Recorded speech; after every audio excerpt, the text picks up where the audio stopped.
বাসের উপরে কিচ্ছু নাই ভাইয়া, বাসের উপরে কিচ্ছু নাই। এটা খুশি, এটা আনন্দিত, এটা আমরা অলরেডি জয় হয়ে গেছি, আমরা অলরেডি জয় হয়ে গেছি। এই বাসটা একটু ছোট, এটা এটা এটা- এটা একটু এটা ছোটটা এবং একটু পুরানো আছে, এটা একটু থাক। এই শক্তটা বড়টা হাতে লয়ে নামতে হইবে, এবং হাতে লয়ে নামতে হইবে কি বাংলাদেশের মানুষ, বাংলাদেশের আপামর জনতা, বাংলাদেশের সর্বস্তরের মানুষ আজকে কি করছে, বাস নিয়ে নামছে। এক মুরব্বী চাচাকে দেখলাম ভ্যানে কইরা সমিল থেকে সাইজ করা, ওই যে গরু কি মানে চকির খুঁড়ো আছে না, খুঁড়া সাইজ করা, সেই খুঁড়ো নিয়ে আসছে। বাসের উপরে কিছু নাই, বাসের উপরে গুলিও নাই। ঢাকা বিশ্ববিদ্যালয়ের রাজু ভাস্কর্যের পাদদেশ থেকে ওই জায়গা থেকে না শাহবাগ মোড় থেকে মনে হয় দেখলাম যে বিজিবি কি না কাকে যেন সাধারণ জনগণ ধরে নিয়ে আসছে।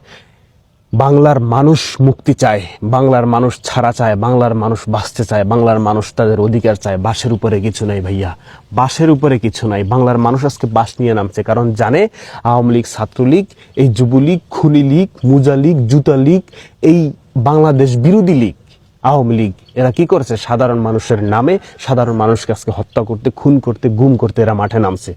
এই বাংলাদেশ তোমাদের আর নাই ভাই, তোমরা অনেক অনেক করছো। ওই চট্টগ্রামের ভাষায় কি যেন, অনেক হইয়ে বদ্দা হইয়ে আর না হইয়ে কি যেন চট্টগ্রামের ভাষায় বলতেছে। সর্বস্তরের সর্বজেলার গ্রাম মহল্লার মানুষ তোমাদেরকে থুতু ফেলে। চলে যাও ভাই, চলে যাও।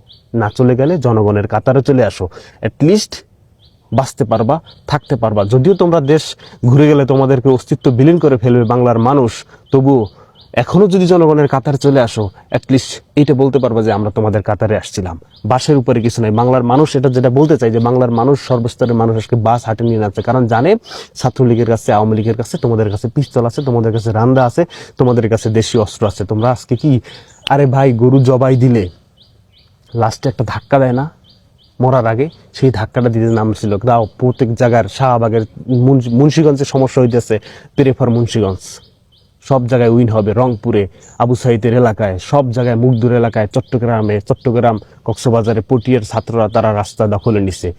তোমাদের আর জায়গা নাই। তোমাদের নেতাকর্মীরা আজকে ফ্লাইট খুঁজে দেখো, আজকের ফ্লাইট ফুলা ভরপুর, প্লেন ভরপুর, কোনো সিট খালি নাই। আর তোমরা আসছো রাজপথে। রাজপথে যাই এবার কি বঙ্গবন্ধু মেডিকেল কলেজের ভিতরে তোমরা ঢুকে আশ্রয় নাও, কোনো আশ্রয় হবে না তোমাদের। তোমরা বাংলাদেশের মানুষের রক্ত চুষে খাইছো, তোমরা বাংলাদেশের মানুষের সাধারণ স্টুডেন্টকে তোমরা খুন করছো, তোমরা বাংলাদেশের সাধারণ মানুষের জবাব, কণ্ঠস্বর তোমরা পুলিশ দিয়া কণ্ঠস্বর চেপে ধরছো। তোমরা বাসের উপরে কিছু নাই। বাংলার বাস এখনো শেষ হয় নাই। বাস তোমাদের জন্য, বাসের সামনে পিস্তলও নাই। কারণ এখন দেখো না, সেনাবাহিনী মাঠে নাই, সেনাবাহিনী আর মাঠে নেমে গুলি করবে না, সেনাবাহিনী মাঠে নেমে গুলি করবে না। সেনাবাহিনী মাঠে নেমে আর একটা গুলি চালালে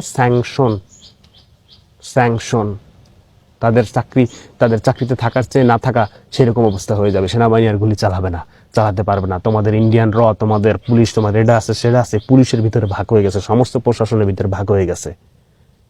কারণ এখন আর তারা মানুষের গায়ে গুলি চালাবে না, কিছু কিছু জায়গায় চালাবে, সব স্বাধীন হয়ে যাবে। স্বাধীন বাংলাদেশ গড়, বাসের উপরে কিছু নাই। বাস নিয়ে মানুষ এখন নামতে শুরু করছে। আগে কি মানুষ বাস দিয়ে নামছে? বাস দিয়ে নামে নাই, এখন বাস নিয়ে নামছে। বাংলাদেশটা বাংলাদেশের হোক, বাংলাদেশটা জনগণের হোক, বাংলাদেশটা বাংলাদেশের সাধারণ মানুষের হোক, হবে, হয়ে যাচ্ছে। আর একটু সময় বাকি, ইনশাআল্লাহ।